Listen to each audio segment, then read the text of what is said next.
Saya sangat-sangat setuju dengan perkataan Mas Hendra.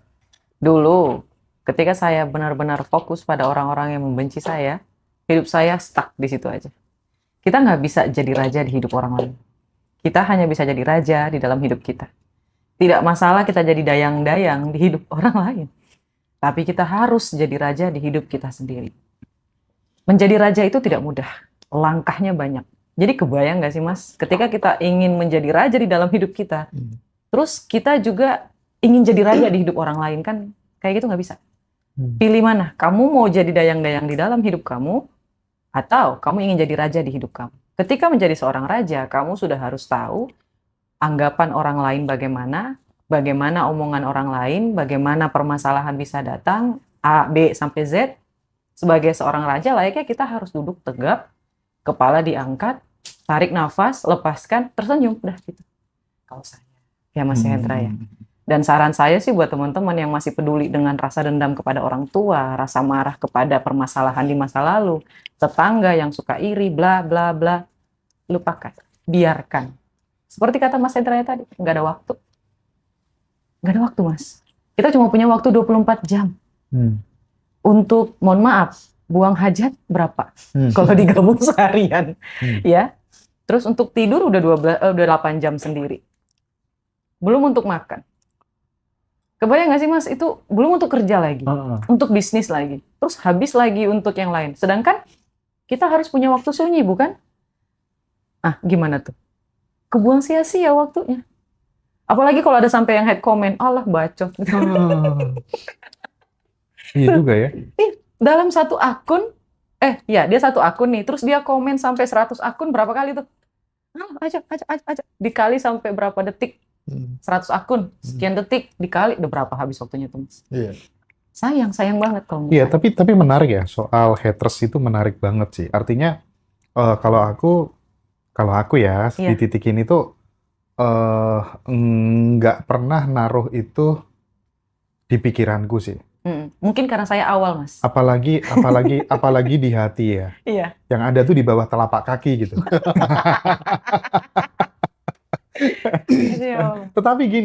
Tetapi aku ingin memberikan mengirimkan pesan khususnya buat teman-teman yang masih muda-muda, Kak Roma. Iya.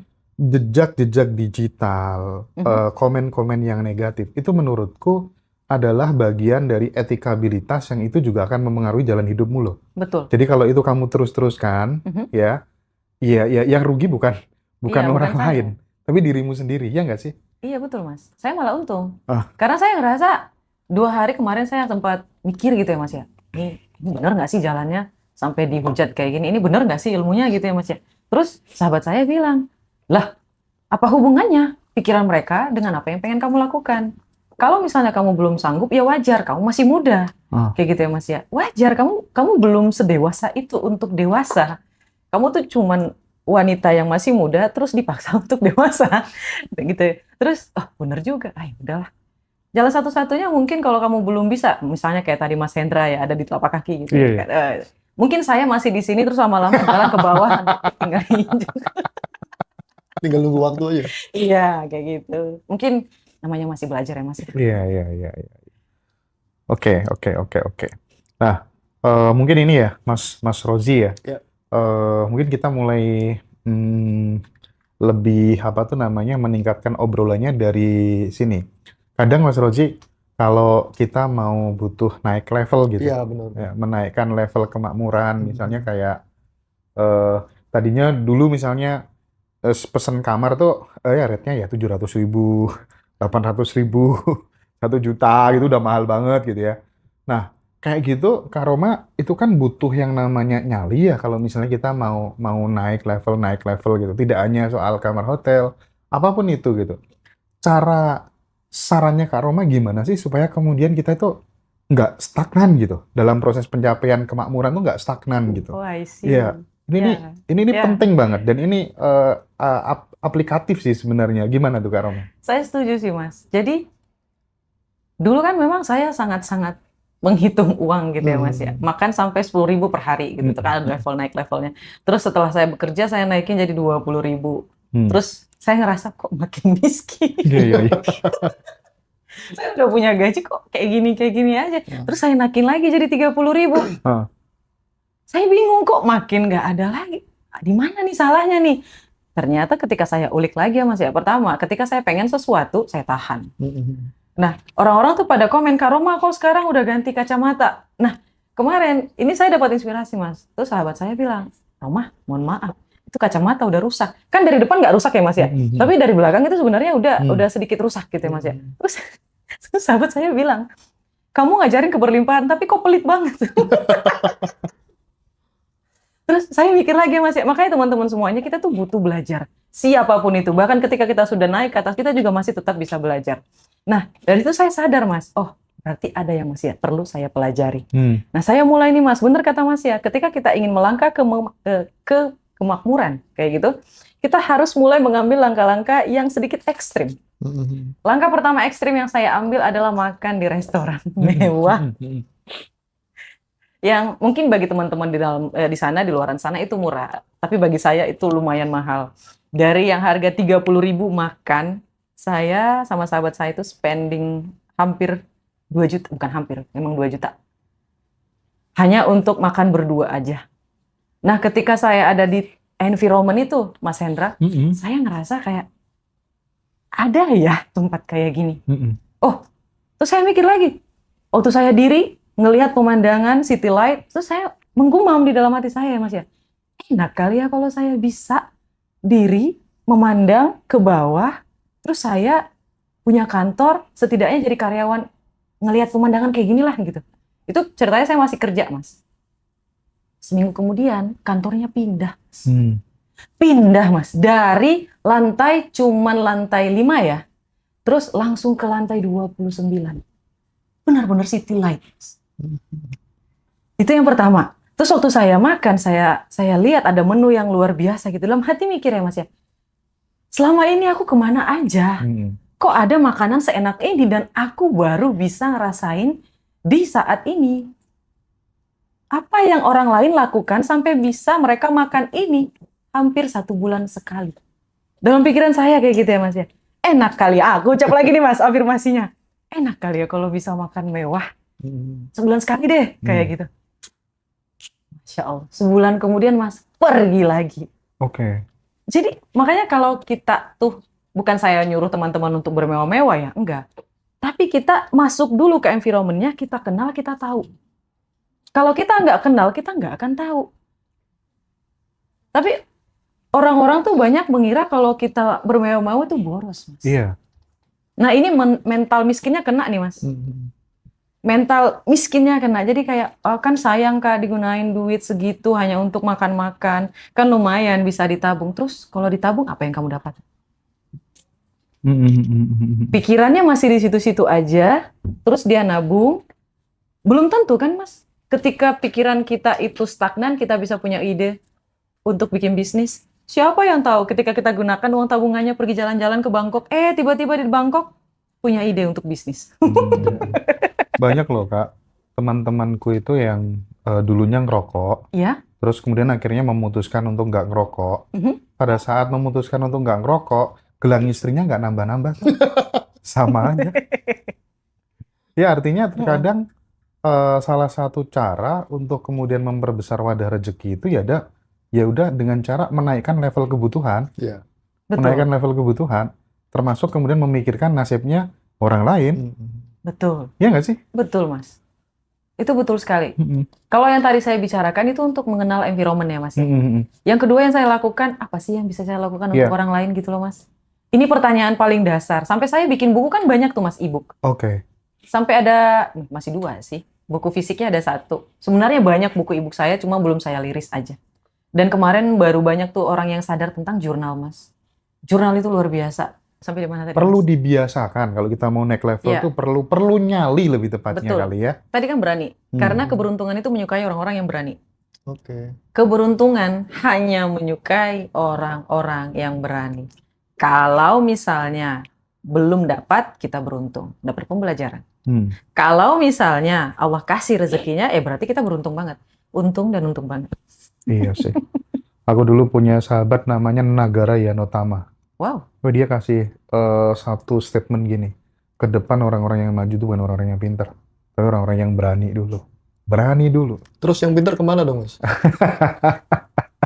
Percuma Mas kalau Parkir gitu. dulu atau apa? Iya, terlalu banyak pertimbangan. Justru ya Oh Mas iya, ya. iya, iya, Betul. benar. Kalau dia pintar, tapi dia tidak pemberani, aduh, Mental ya. Balik ke mental berarti ya. betul. Itu sayang banget sih Mas kalau menurut aku. Orang yang paling merugi adalah orang yang pintar tapi tidak mau bertindak dan tidak berani untuk memulai. Itu sayang banget kalau menurut aku. Kalau dia, makanya Mas ya, yang sukses, yang hebat di luaran sana adalah orang yang pandai eksekusi. Ilmu yang bagus ada ilmu yang dipraktikkan dan berani. Kemarin tuh ada orang yang daftar di kelas ya Mas ya, untuk di kelas kemarin yang udah lewat kayak gitu. Terus ngomongnya kayak gini Mas, kok ini kelasnya mahal ya? Terus Cece ngelaporin saya, Kak, ini katanya kelasnya kemahalan. Bagi dia kemahalan karena dia merasa tidak akan mendapat apapun dari yang saya ajarkan. Dia tidak berani kehilangan untuk mendapatkan melebihi dari apa yang sudah dia genggam. Gitu loh Mas. Jadi kalau teman-teman ngerasa kelas ini masih mahal, tolong mundur. Kenapa saya bilang mundur? Karena sedari awal sudah menghitung. Dan LOE-nya tidak akan berhasil kalau sudah memulai hitung dari awal. Wah, ini segini nih, nanti dapatnya apa nih? Ini segini nih, dapatnya apa nih? Nggak bisa. Nonton ini aja, nonton di IG sama YouTube aja gratis kan. Iya karena menurutku memang orang tuh bertumbuh sesuai dengan tingkat kenyamanannya masing-masing Yes. gitu. Ada yang lewat kelas dia cepet, ada yang lewat kelas justru perhitungan, aduh uangku habis dan lain sebagainya gitu. Bayangin kayak temenku itu yang di Magetan tuh, ya ikut kelas, bayarnya Mas Hantam Sertie 1 kilogram. Ah, saya iri Mas. 3 miliar lebih. Demi Allah, gak bohong saya. Serius. Dan Semoga-moga- tahu nggak? Iya. Karena dia itu triliuner kan, bukan miliarder lagi. Apartemennya di Mekah, di Dubai banyak sekali. Subhanallah. Karena aku juga join perusahaannya dia. Dia kasih rumus gitu. Sepanjang orang tuh masih perhitungan sama uang, nggak bakal bisa maju. Udahlah percaya Betul. sama saya gitu. Betul, Mas. Betul sekali. Dan bahkan kemarin tuh ada, Cece juga ngelaporin tuh, Mas. Kak, kakak kok harganya selalu naik ya? Itu syarat. Syarat. Karena memang saya tidak mau, Mas, ketika kelas itu tuh dihadiri sama orang-orang yang mentalnya tuh masih, apa ya? Mental coba-coba. Iya, mental mindset. Mental Fixed mindset. Iya, Fixed mindset. Iya betul, Fixed mindset. masih fixed mindset kayak gitu. Jadi lebih baik kayak saya mengajarkan orang yang cangkirnya dikosongkan, padahal dia hebat nih Mas. Betul. Tapi cangkirnya dikosongin sama dia, terus diusi, oh kayak gini ilmu Kak Roma, oh dari ilmu saya digabung, dibuat lagi formulanya, terus dipraktekin, lebih baik kayak gitu Mas. Iya. Lebih Ini- baik sedikit tapi berkualitas. Ini menarik nih soal fixed mindset dan growth mindset barangkali ya. Aku tuh punya sahabat. Dia itu misalnya ketika ikut kelas gitu ya. Mm-mm. Mas, aku seneng banget. Hari ini aku ditraktir masuk kelas ini gitu. Kemarin aku ditraktir ikut kelas yang ini gitu. Itu tuh bangga ditraktir sama orang. Padahal sorry to say ya, kalau itu kamu terus-terusin itu yang bikin kamu miskin, awet miskin. Mental gratisan. Komennya Kak Roma apa? Saya udah nggak pernah ditraktir Mas.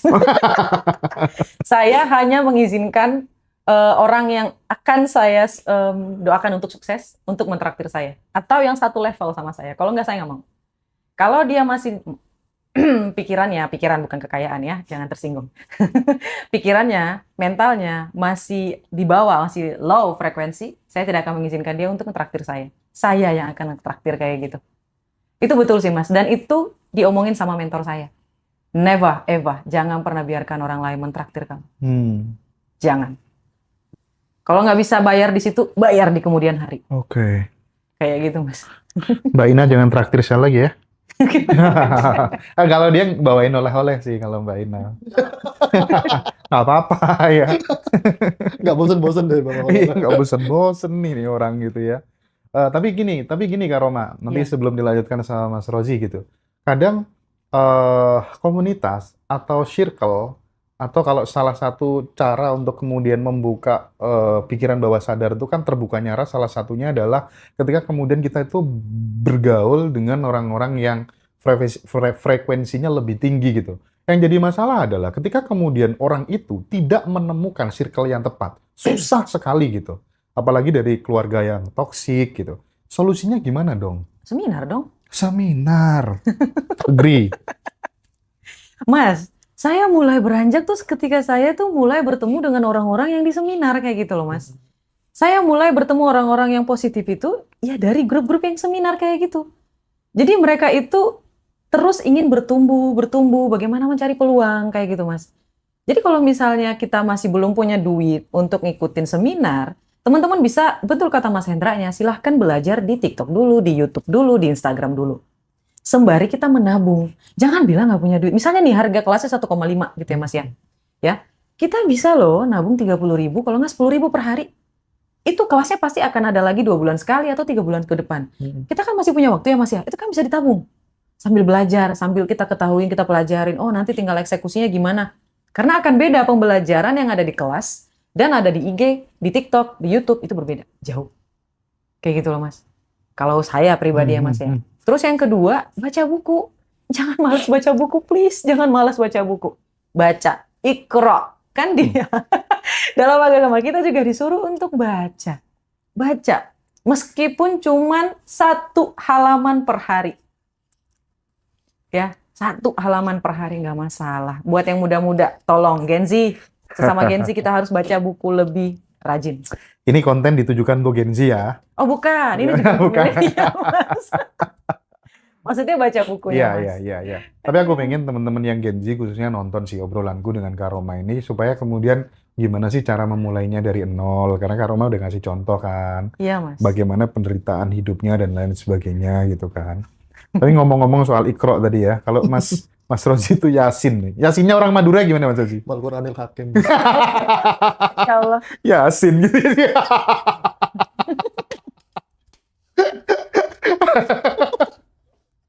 Oke.